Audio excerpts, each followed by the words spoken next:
Welcome, everyone. It's the Crypto Lark. Very excited to have back on the show Alex Tinsman, now the president of the NEM Foundation. How's it going? It's busy, but thank you. It's so much fun every time I watch your show and I see all the great topics that you're talking about. And I love it, of course, when you talk about NEM because I like to talk about NEM. But yes, it's been a crazy time since we last talked. Yeah, a lot has been going on. And I think the place where we're going to start off with is really kind of catching everyone up to speed on the change in leadership and kind of some of the big implications of that happening because we have elected a new group to lead the foundation. So can you talk us through a bit of that?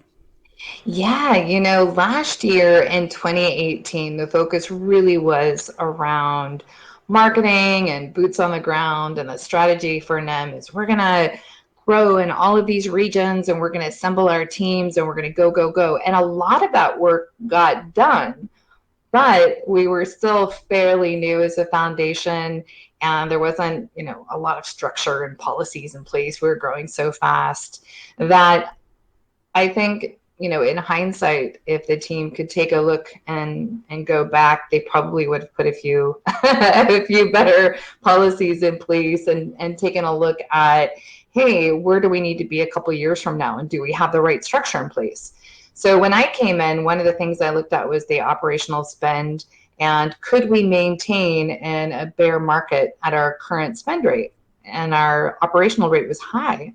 And so we had to adjust. And the media made it so that, oh, they're going bankrupt. No, we weren't. We put measures in place so that we could sustain longer. And so that was Oh, crypto that, media. that I know crypto. So that I thought that was always pretty dumb. But I also knew that we would recover. And I'm going to tell you why. At the end of the day, NEM has amazing technology that has the ability to be very disruptive in this space. And a lot of hard work has gone into the platform. The NEM Foundation is not NEM, they're separate. We help with advocacy and education and creating tools and stuff, but we're not, we are not NEM. NEM is an ecosystem and a platform. So we come in, we do a proposal on how we can strengthen that platform by restructuring so that we can be more product focused, that we can come up with tools and contributions and scale in a more meaningful way and have a different approach towards how we manage the business and having a sustainable and just really product focused platform. So Hmm. that's what we've done. We added in a new layer. We have a CFO. We are interviewing a CTO. We have an interview for a CRO, but we've actually added in an executive layer, and then we reconfigured away from regions. So here's the problem that you may be seeing in crypto is for every blockchain foundation or company that's regional based, the problem is for every regional support, you need trainers. So how do you solve for that? Because then you're adding more and more headcount. How do you approach it in a smarter way where you can manage the incoming business deals? You can manage the resources that you need. How does that work? And how do you manage the funds appropriately so that you're being cognizant of the spend? I have a solution for that the team and I have worked on, but for us it was, can we create a learning portal that is going to help streamline um, universities and Hmm. enterprises and the lone wolf developers that are really killing it, creating really interesting things on blockchain? And can we build in basically features for an affiliate program to highlight our service integrators and our partners? Can we do training, and can we really build out a robust on ramp for learning about NEM? Because right now you go to NEM, it's on the GitHub repositories, it's on the Hmm. website, it's in Slack. Like, it was born out of a community project. But one of the things I tell the team is it was born of the community, but it's in this like weird place where it's transforming into an enterprise, a real enterprise uh, power platform.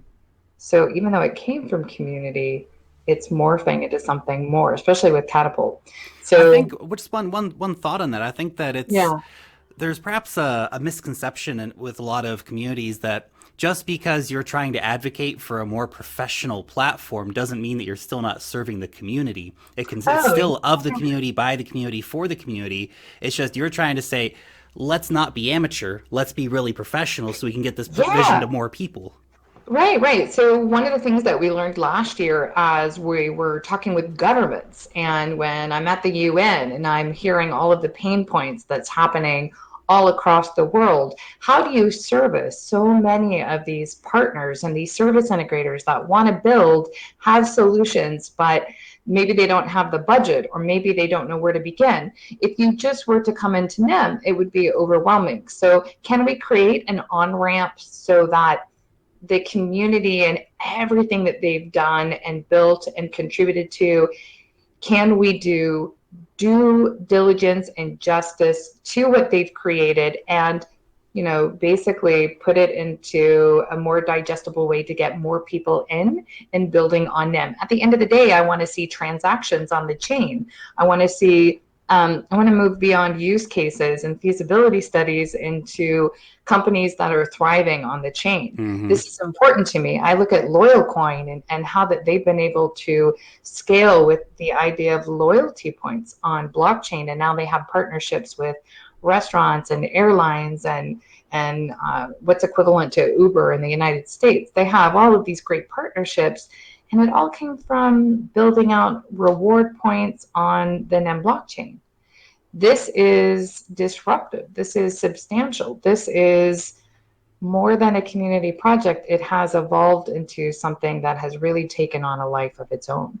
And now it's my job and the job of the community and the council and the exco for the foundation to make sure we have tools in place, to make sure we have the right education, to make sure that we have features and products in place to help those developers and companies really be able to do what they need to do to become profitable, to scale, Mm-hmm. and to thrive and to create this new economy for all. So that's what we do. And that's what we do now. We've been very, very good about our approach. Another thing I'll tell you about that is kind of different. We came on board, we took a look at the roadmap and looked at features that we needed. And, even the idea around security tokens. I don't know if people know this, but Lon Wang did a paper way back in 2014 where he outlined all the features for what would become security tokens. So this is like even before security tokens was like a buzzword. NEM already had and has a lot of that baked in. We don't have the DEX, but we're working on that. But in general, we have a lot of features that you would need to be successful, and I think we can own that. The other thing that I look at for Catapult is we're doing things that just aren't even done in the space with our multi-level multi-sig, which is, it still blows my mind, and atomic swaps. These are features that are going to be necessary for success in the future. So we outline the roadmap, and then it wasn't just identifying the features and outlining the roadmap. It was, how do you build this in a strategic way? So we created the RFP portal where we can put out a call to the community and our service integrators. And these are people that are building on the platform, but maybe don't have the funds, or maybe they have the skill set, but they're looking to take on new projects. We can build out this amazing portal and say, come build with us, right? This is what we're looking for. We know you're out there.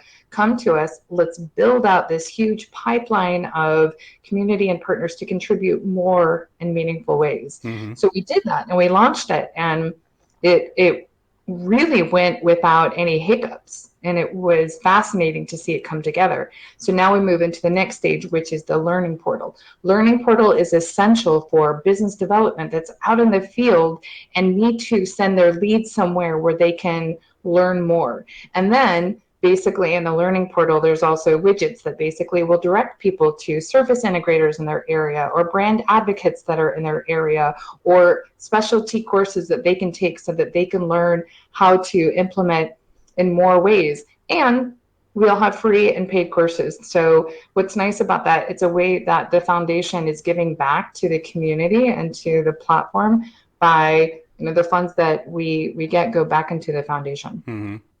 All of this wasn't there before. And this is what I was talking about with 2018, the shift from boots on the ground and marketing and doing seeding efforts to shift to how do we scale, right? How do you best support Catapult with all these features and get it to go wide? You do that through another thing that we're doing that I'll tell you about that's, I think, pretty cool. We're going through a branding refresh. So NEM started again from the community, and they made this logo and the colors, and it. I have such affection for it, but it's time that we evolve the branding and the messaging so that people can understand what NEM is Mm-hmm. in a cleaner way. So we're working on positioning and messaging. We hired the Watchmen to come in and help really with awareness, and they're responsible for the rebranding of Dash. They have a lot of great clients, so they're helping us to get the stories out. The branding work is being done to help get us in a more mature place for how we talk about the brand. The RFP portal is there to support the ecosystem in a more meaningful way through projects and through onboarding brand ambassadors all over the world. And then we have the learning portal to make it really digestible, a modular approach towards learning that would support the NEM ecosystem in a meaningful way. So these are the things that we've done with this leadership team.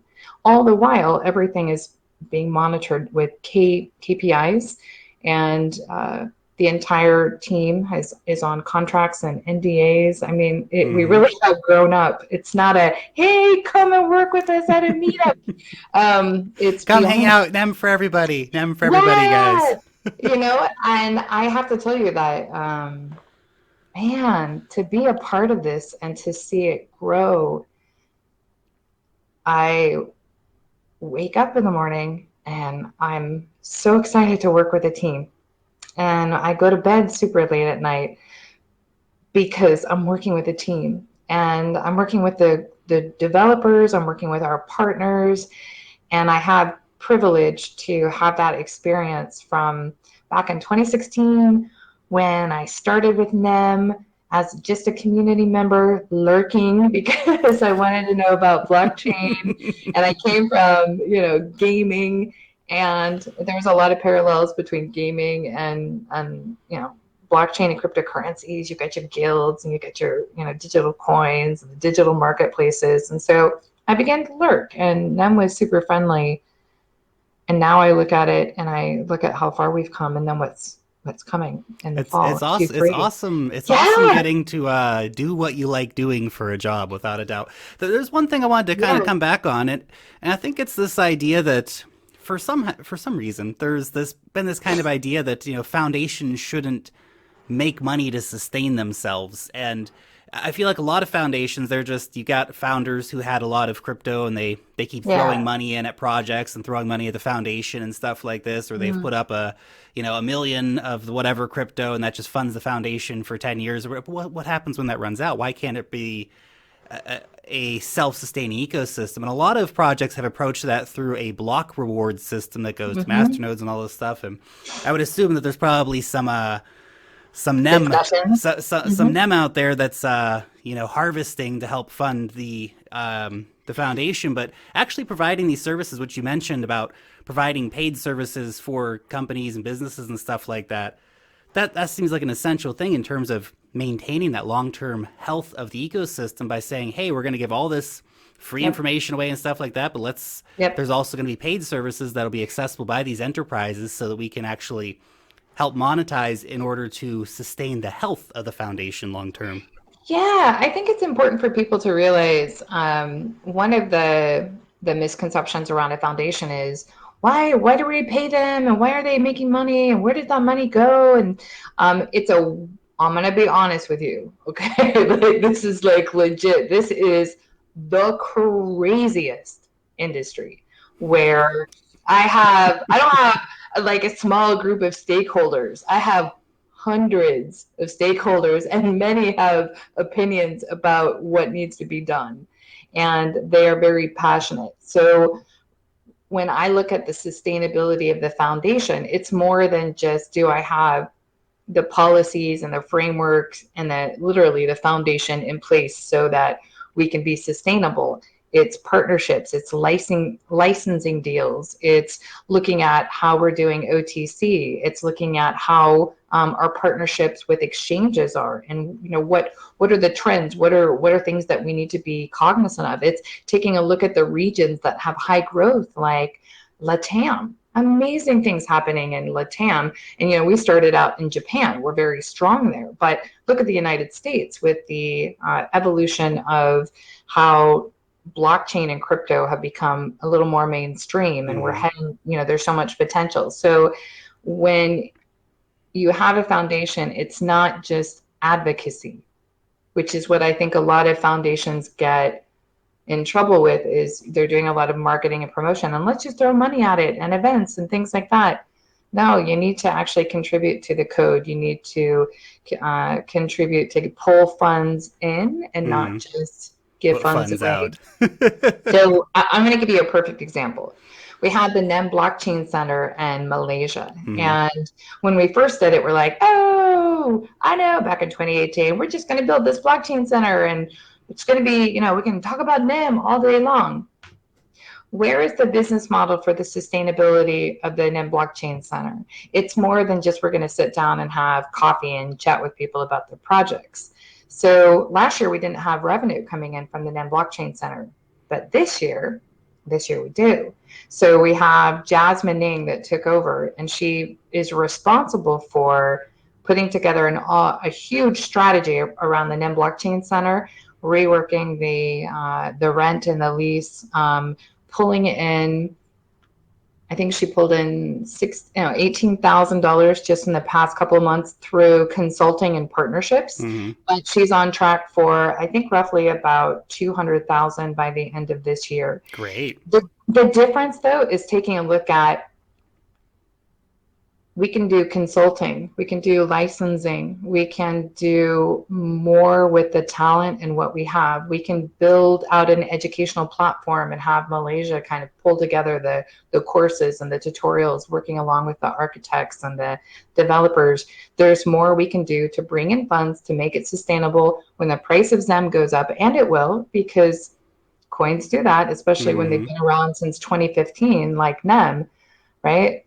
As the price of XEM goes up, then you manage the funds accordingly, and you're not overwhelming the market by flooding it, by selling it. You're being strategic with your approach, with profit, with revenue, with partnerships, with licensing, with what you're building so that the returns are there. The hardest part for me, devastating hard, was in March when I had to restructure the foundation. And we had 150 people at the height, and I had to come in and be fiscal. You have to be fiscally responsible with how you manage a business, and laying off people is never, Never there's easy. No one wants to do that. Nope. No. But you have to take a look at, what are we make the sacrifice now and we restructure so it's stronger later. We have to do that. And that's what we've done. And, I'm very thankful for the community and for the devs and for the team that has stuck around and said, I believe in this new vision. I want to continue to build. And it's very, it's very been worth cool. it. Yeah, absolutely. It's been worth it. And we're doing it. We're doing it now. I want to switch the conversation over here, because I know everyone wants to know about Catapult, and I feel like Catapult, since I first found out about them, I was like, oh, Catapult's coming soon, and then it's coming soon, and then it's still coming soon, and now here I am, 2 years after investing in NEM, and I'm still waiting for Catapult. So can you give us the updates? Where are we at with Catapult now? Are we realistically going to see Catapult this year? Super exciting. Q3, Q4 for real, not slipping. It's actually Q3, Q4. So I think what's exciting is that Catapult brings a whole new model for the plug and play solution for blockchain, where people that want to build and they need these, they want these built-in, customized or built-in smart contracts that just make it really easy. They don't want to, Ethereum is got a lot of great things going for it, but now Catapult has everything templatized, and it's just going to make it easier. So if you want multi-level, multi-sig, if you want to be able to do interoperability with coins, if you want to have seamless asset management, if you want to be able to create and manage data very easily, you've been waiting for Catapult. It's coming in Q3, late Q3, early Q4. So you can go to the NEM Foundation website, and we have our roadmap listed there. So you can actually see all the different features, when it's coming. You can check out the GitHub repositories to see real time how it's, what our latest status is. But it's definitely, it's coming. It's a big deal. Companies are using it. They've been testing on the permission chain for a year. Yeah, it's been on a year Medium. ago. So it's been on Medium for a while. Yeah. So I mean, they're working on it, and it's a long time coming. So it really, it's just going to bring these new features that have never been available in a decentralized system. I think that's I think the industry is ready. There's a few things I want to unpack here. So are we still looking at the 4,000 transactions per second, which is a number that has been bantered around quite a bit. You dropped the word earlier. I want to follow up on you about it though. The DEX, will the DEX be part of what you're bringing forward here with that Catapult upgrade? So let's talk about the transactions per second. Everyone asks about that. How many transactions per second? We have to know. It's the most important thing ever, but it's really not that important. But it's kind of important. I want to explain to sometimes people are so hyper focused on the transactions per second, and I want to say to them, is it that, or is it the features and security and scalability of what you're building? I kind of think you need to focus on that. The transactions per second have been tested at 4,000. We have one dev who's gone up to like 8,000. But what is the transaction per second? I don't know yet. I'm not going to know until we're on mainnet running it in the real world. And we're running it in the real world. So I'm not going to commit to a number because we're still figuring it out. But I can tell you that what we're building out has a whole suite of tools. So I don't want people to focus on this speed. You look at Hyperledger, and Hyperledger is fast, but it doesn't have everything that you need, right? Mm-hmm. It's a little different. The different platforms have all different kind of features for all different kinds of industries and business, but Catapult in particular, if you're looking to tokenize assets, anything, and tokenize like the world, tokenize anything. Everything. I think the features that we have in place are super important. And I think they're worth talking about more than transactions per second. We have artificially capped our transactions per second until we can really understand the beast of what we're dealing with, which is Catapult, right? Mm-hmm. So I don't really get hung up on transactions per second. I get hung up on, do we have the features in place to make this a competitive blockchain solution for enterprises? So let's talk about the DEX for a second. I would love that to be at launch with Catapult. That's not in the, I think it's probably in the purview of the devs, but it's something that as the team, the council basically is an oversight to the committee, to the NEM Foundation. So we help spearhead this strategy and execution. So we got together and we said, STOs are a big thing, and we can do a lot of that stuff with Catapult. We don't have a DEX. Let's use that RFP portal that we have mm-hmm. now, and put a call out and find developers who can help us build that. We have a certain amount of budget. We can put it out there. It shouldn't be on the devs to build everything. That's what kills me, is that this is a community platform. I want more contributors to understand that they have the power and the means, and that they should, we need to find more ways to engage people to build on the platform. It's super easy, right? It's a plug and play. It's super easy. So we're putting the call out saying, we want to contribute. A DEX is really important to us. Let's get this going. Will it be on the day of launch? No, I'm not going to commit to that. Will it be within the foundation, this current foundation's charter? Yes, it will, because we have decided that this is a priority and this is going to help be competitive, and this is what we need. I will tell you that our approach for developing, so again, the NEM Foundation does advocacy, we contribute to tools, we do marketing and awareness, really to help broaden the ecosystem. A lot of our focus has been on the front end development, the wallets, the block explorers. These are things that are necessary, that we know how to make, and to how to contribute to the ecosystem. So that's what we're doing. And so you will see that with the launch of Catapult. You will see tools that we have helped contribute to the ecosystem that that are going to push everything forward. So I'm excited about that. Nice. And well, obviously, interoperability is something that's really, really important. I think this kind of goes back to the DEX, but we're going to expand on it past that.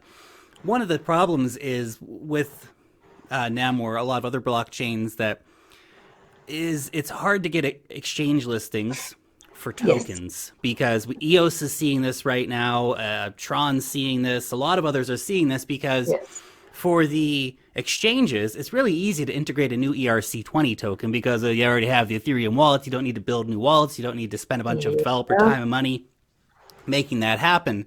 So that DEX, I think, will be a very important piece of infrastructure for the entire NEM ecosystem, the same way that we see the Stellar DEX being a very important part of their ecosystem. So I'm really excited to see that coming.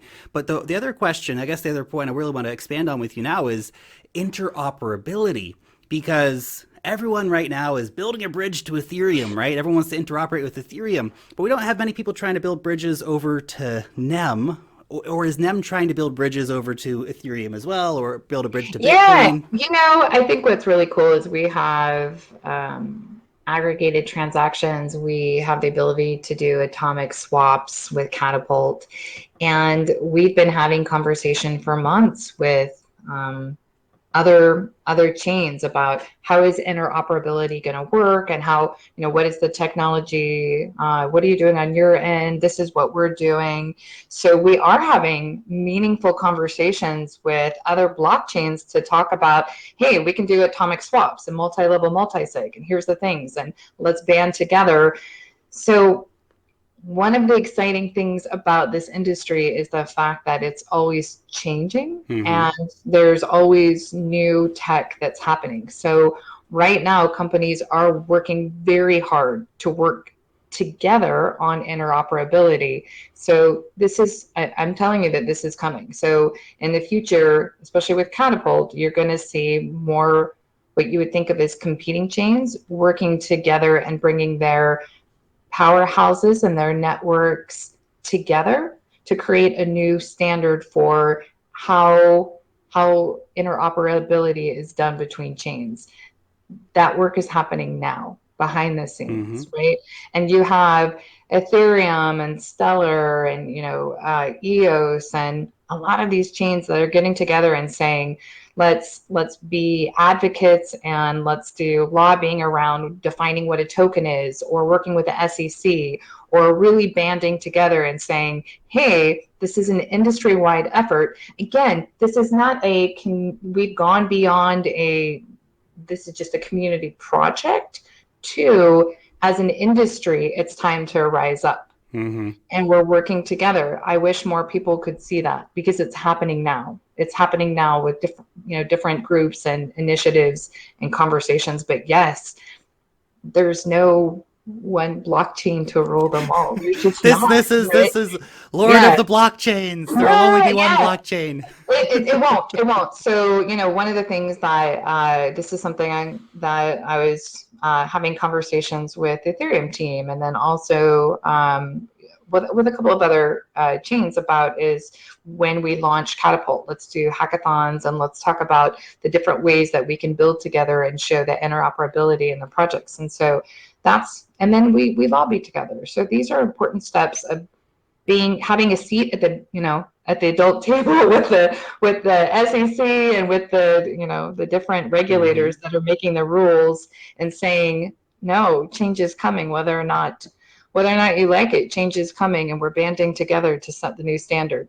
That's right. The petty tribalism drives me crazy, or maximalism or whatever it might be, because Mm-hmm. we're a giant industry. There's so much innovation going on, and fighting amongst each other just seems like such an incredible waste of time when there are so many things that need to be addressed at, like government levels, like in terms of lobbying to make sure that Oh out of yeah, date dinosaur politicians don't come in and try to crush the industry or make it much more difficult for that industry to thrive. So it's really important for that.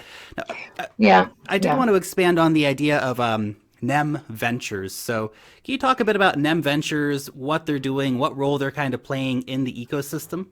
Yeah, so NEM Ventures is not part of NEM Foundation. So one of the things that I want to outline is you have this wide NEM ecosystem. So you have NEM Foundation, which again, advocacy and building to tools.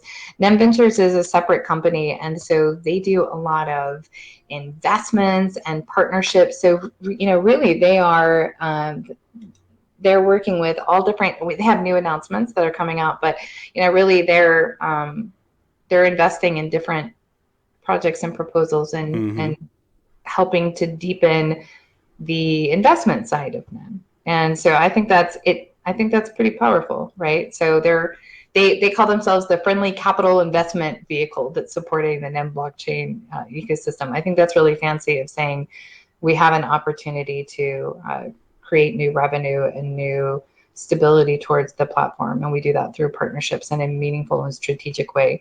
So they've definitely announced some partnerships, and you can go to nemventures.io. I'm looking at the screen right now. Nice. I think it's really important to have that strong venture focus, because we see that with Yes. Ethereum. They have consensus. We see that with a lot of other chains, right? Cardano's got Emergo and all these different things. And to Mm-hmm. actually have somebody out there beating the pavement in terms of saying, like, hey, we're going to find promising young developers and we're going to incentivize them to come and build on our chain so that our chain has more value, so that everybody wins. The developers win, the people who hold the tokens win, NEM Ventures Yeah, wins, everyone's winning when we yeah, have and, these good right. projects being built here. And it's also, do they, what are the investment opportunities outside of the different partnerships that we have now? Is there an area that we should be going in a little bit deeper? Is there a platform that we should be going in a little bit deeper? NEM Ventures approach is all around the strategy of sustainability and growing the ecosystem in a very different way of NEM. And so, Mm-hmm. I mean, of the NEM Foundation. And so, when I see them forming partnerships and looking at new ways to widen our ecosystem, I think it's pretty exciting. How do you go out and incentivize developers to come and to choose NEM? To choose NEM over, I mean, there's so many blockchains now, and there's all these new competitors that have come in the last 18 months. I feel like we've gone from, 20 blockchains to 2,000 blockchains. Well, not quite that many, but we still have a lot of blockchains that are coming in, and they're all jockeying for developers like, hey, come and build on our chain, come and build on our chain. Obviously, Mm-hmm. Ethereum already has a lot of developers and stuff like that. So, how does NEM get people to come and build on NEM? What's the vision Yeah, for that? I think I look at in the marketing world, we'd call them personas. So you really have to know your target demographic and where their stomping ground is, and most importantly, what is the reason that they would want to build on specific platforms anyway. Ethereum has a ton of great features, and there's a lot of great things that you can do on Ethereum. But at some point, a lot of developers get frustrated with the platform and the gas, and just I would say it becomes a challenge. Mm-hmm. So the way that we get devs into the system is we showcase the companies that are building, the ease of use of building. The learning portal is going to be one step to that, having it localized and showing, creating an on ramp that makes it very easy for devs to come in. But it's also, my personal opinion is I don't think the big 25, 50, 100,000 events are doing us justice to reach the devs. I think it's going to dev conferences and hackathons and making sure that we're talking about the things that you can do and getting devs excited for wanting to build and actually launch their platform. Because Mm-hmm. the problem is with some of the other platforms, they're great in theory, but they haven't been tested. Um, it's maybe it's not the easiest or friendliest environment. I think NEM is different. We've been testing out the platform for years. It's bullet tested. Like Mm-hmm. you can build on it. You can create a token in like a couple of minutes. Like it's super easy. That's But it. and you don't need to have any C++, Java, like any kind of developer can jump into the platform. So when you ask what are we building? We have something called the PMC, which is I think of it as like the oversight committee to the entire ecosystem. And so we've been really fleshing out, hey, here is anyone who builds on NEM can create the standard for what's accepted as this is an official tool of NEM. You submit it to the committee, and it doesn't matter if it's foundation or if it's you making Lark coin or some kind of Lark tool. You can submit it, and it could be based on the quality. They say, yeah, you know what? This project is really good. We're going to recognize you and your contributions, and we're going to make this the official, what XYZ, whatever it is. What that does is it sets the playing field for, can something I create be something really meaningful on this chain and be recognized? And am I a builder? I'm a builder. I'm building the next big thing and having it recognized. And um, I think what developers want at the end of the day is just to create stuff. And we have a community that's really welcoming to do that. And we're not throwing a crap ton of money at it and doing it in an artificial way like some of the other platforms. Mm. You can actually come in and build. And we have different groups that are working on specific initiatives, from security tokens to building out all different kinds of features where we do want more. We want a wider ecosystem than just beyond the foundation or ventures. We want more talent coming in. They're starting to come in because Catapult is rising up, and now people are like, hey, what is this? So we've actually hired, we have a whole new tech team that has recently come in. I think we have like maybe 20 people working on tech now. It's for the foundation at least. And then you're going to see more coming from the other parts of NEM soon to talk about how that they're building and going towards the common goal of scaling and Mm-hmm. creating ways for the devs to participate in a more meaningful way. Very, very cool. Now, the final question I have here for you today is, Mm-hmm. what else can we expect from NEM in 2019? Obviously, Catapult's going to be the big thing. It's what everyone's going to get really excited about. Seeing it come out, seeing it go live on the main net, being able to build with that, et cetera, et Yeah. cetera. But I mean, is there anything else that we can be looking forward to in 2019?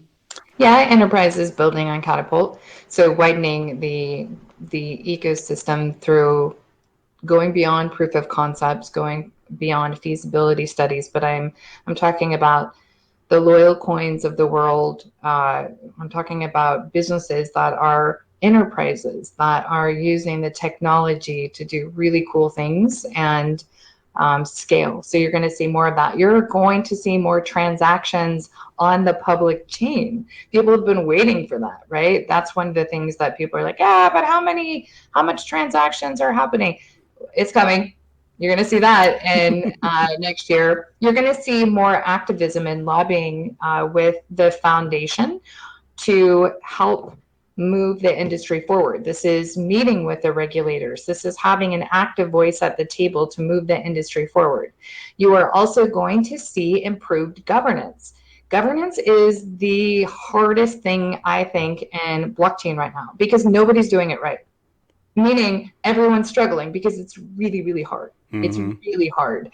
So governance, you will see improved governance, you will see new approaches to monetization, to scaling, and I believe that NEM will have more stories that will come out through the partnerships, the transactions, and how the ease of use really is really well done for an enterprise, plug and play solution. And that's going to be Catapult. So that's what you're going to see next year. Awesome. Very exciting stuff. Mm-hmm. NEM! Okay. NEM! I sometimes hear that when I have a rallying cry, and I hear your voice in my head sometimes right before we're doing a hackathon, and I'm NEM! thinking, NEM! Excellent. When I did the proposal, NEM! Look at you, Up in front of the UN. NEM! that is actually true. As a little side note, the UN actually looked at different blockchains to build on. They had been building on Ethereum, and when I was there, they said, we want to know more than just, it's not, Ethereum is not the end all be all of blockchain. Mm-hmm. And they said, we've actually been building on them too. And I thought that was pretty cool. So we've been supporting them in that area. And my point in telling you that is, it's not just Ethereum. It's not just Bitcoin.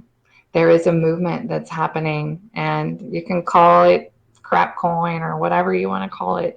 But at the end of the day, I think the businesses are ready to play, and they're coming in now. They're building. They're doing it in stealth. You're going to see hybrid chains, right? You're going to see more businesses using public chains.